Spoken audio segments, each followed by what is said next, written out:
So hello everyone, তো আজকের এই ভিডিওটাতে আলোচনা করব এসএসসি জিডি 2025-এ এক্সপেক্টেড কাট অফ নিয়ে। তোমরা এখানে থাম্বনেল দেখে বুঝতেই পেরেছো আমি স্যারের অনুসারেই বলবো আর কি।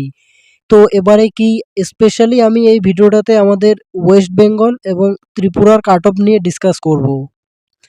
তো গতবারের তুলনায় কি এবারে কাট অফটা আমাদের ওয়েস্ট বেঙ্গলে বাড়তে পারে কি কমতে পারে, এক্সপেক্টেড কাট অফটা কত থাকবে, তো সমস্ত বিষয়গুলো তোমাদের দেখিয়ে দেব।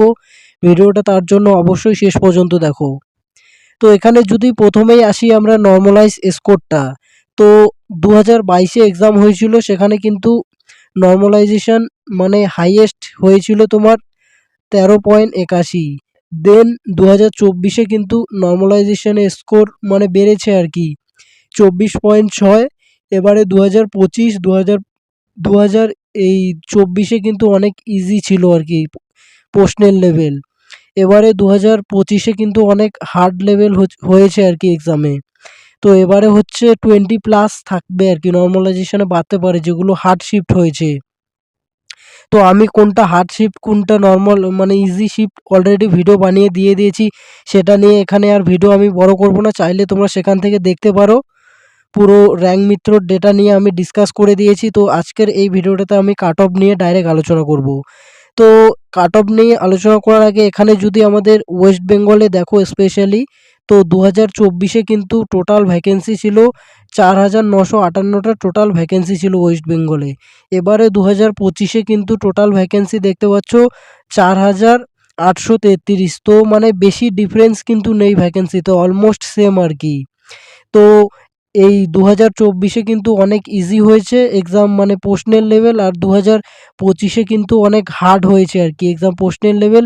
মানে 2024-এ অনেকেই স্কোর 100+ অনেকেই করেছিল, যারা আগেরবারে 100+ করেছিল তারা এবারে 90-র ঘরে পড়ে আছে।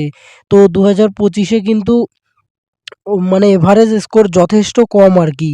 তো এবারে সেই তুলনায় কাট অফটা একটু কমও যেতে পারে বা সেম থাকতে পারে, মানে বেশি যাওয়ার চান্স নেই যে 2024-কে টপকে যাবে কাট অফ, সেটা নাও যেতে পারে। হয়তো সেম থাকতে পারে বা একটু কম যেতে পারে, কারণ ভ্যাকেন্সিরও যথেষ্ট ডিফারেন্স নেই। আর যেই স্টেটগুলোতে মানে ভ্যাকেন্সি কমে গেছে অনেক, সেখানে হচ্ছে কাট অফটা অনেক বেশি যাবে, আর ওয়েস্ট বেঙ্গলে কিন্তু সেরকম ডিফারেন্স নেই ভ্যাকেন্সির। তো সেক্ষেত্রে কিন্তু ওয়েস্ট বেঙ্গলে কাট অফটা সেম থাকতে পারে বা একটু কমও যেতে পারে। তো এবারে আমি তোমাদের দেখিয়ে দিই এক্সপেক্টেড কাট অফটা যেটা স্যার বলেছে আর কি।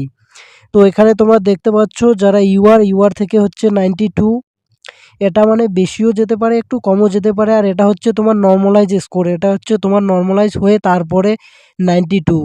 দেন যদি আসো ইডাব্লিউএস তাহলে হচ্ছে তোমার 67, দেন ওবিসি 87। তো তোমার নাম্বার যদি মানে এরকম হয়ে থাকে তো ফিজিক্যালের জন্য হচ্ছে, এটা ফিজিক্যালে কাট অফ বলছি কিন্তু তুমি তোমার ফিজিক্যাল প্র্যাকটিস শুরু করে দিতে পারো। দেন এসসিদের জন্য 83 অ্যান্ড এসটিদের জন্য 85। এসটি কিন্তু আগেরবারও তোমাদের ওই 85-এর মতোই গেছে, তো এবারও সেমই থাকতে পারে বা 1-2 নম্বর কমও যেতে পারে বা 1-2 নম্বর বেশি যেতে পারে, মানে খুব বেশি যাবে না আর কি। তো এরপরে যদি আসি আমরা যারা বর্ডার ডিস্ট্রিক্ট থেকে বিলং করছো, তোমাদের জেনারেল হচ্ছে তোমার 79, বাকি এসসি এসটি তোমরা 3-4 নম্বর কম করে ধরে নেবে। দেন হচ্ছে তোমার নকশাল ডিস্ট্রিক্টে ওই 87, বাকি তোমরা যাদের কাস্ট আছে তারা 2-3 নম্বর কম করে ধরে নেবে। আর হচ্ছে যারা ফিমেল ক্যান্ডিডেট তারা এখানে 5 থেকে 6 নম্বর বিয়োগ করে দেবে আর কি। ধরো এই যে ইউআর 92 থেকে তোমরা 5-6 নম্বর বিয়োগ করে দিয়ে যত হচ্ছে তত ফিমেলদের কাট অফ যেতে পারে। তো প্রত্যেকটা থেকে তোমরা মানে কম কম করে ধরবে। তো এই গেল আমাদের ওয়েস্ট বেঙ্গলের কাট অফ। এরপরে যদি আসি আমি ত্রিপুরা, তো ত্রিপুরা থেকে যারা ভিডিও দেখছো, তো ত্রিপুরাতে কিন্তু ভ্যাকেন্সিটা আগের বারের তুলনায় এবারে একটু বেশি আছে। তো ত্রিপুরাতে তোমার যারা ইউআর থেকে তাদের 66 যেতে পারে, দেন ইডাব্লিউএস থেকে 42, ওবিসি থেকে 100 এবং তোমার এসসি থেকে হচ্ছে 55।